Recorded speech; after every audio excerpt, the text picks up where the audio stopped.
ખેડાના મહુધા તાલુકામાં સ્થાનિક સ્વરાજની ચૂંટણીનો જંગ ગરમાઈ ગયો છે। મામલતદાર કચેરી કોંગ્રેસ કાર્યકર્તાઓ મોટી સંખ્યામાં ફોર્મ ભરવા માટે પહોંચ્યા। તાલુકા પંચાયતની 18 અને જિલ્લા પંચાયતની 3 સીટ માટે ચૂંટણી જંગ છેડાયો છે। ભાજપ કોંગ્રેસ અને અપક્ષ ઉમેદવારો વચ્ચે સીધી ટક્કર છે। પૂર્વ એમએલએ ઇન્દ્રજીતસિંહ મહુધાનો ભાજપ પર આક્ષેપ।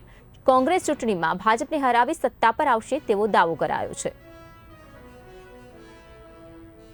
આજે આખા ગુજરાતમાં સ્થાનિક સ્વરાજ્યની ચૂંટણી ચાલી રહી છે ત્યારે ચૂંટણીનો માહોલ છે। ગુજરાત રાજ્ય અને ભારત દેશમાં ભાજપ સરકારથી પબ્લિક ત્રાહિમામ થઈ ગઈ છે, લોકો ત્રાહિમામ થઈ ગયા છે। ખેડૂતો, વિદ્યાર્થીઓ, ગરીબ, નોકરિયાતો સર્વે પ્રકારના જે બી ભારત દેશના નાગરિકો છે એ ભારત સરકારથી નાસીપાસ થઈ ગયા છે।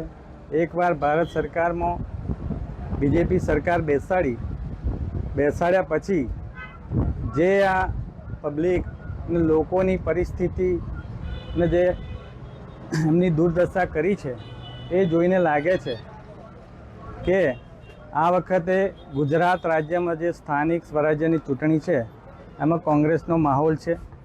ભાજપથી લોકો કંટાળી ગયા છે।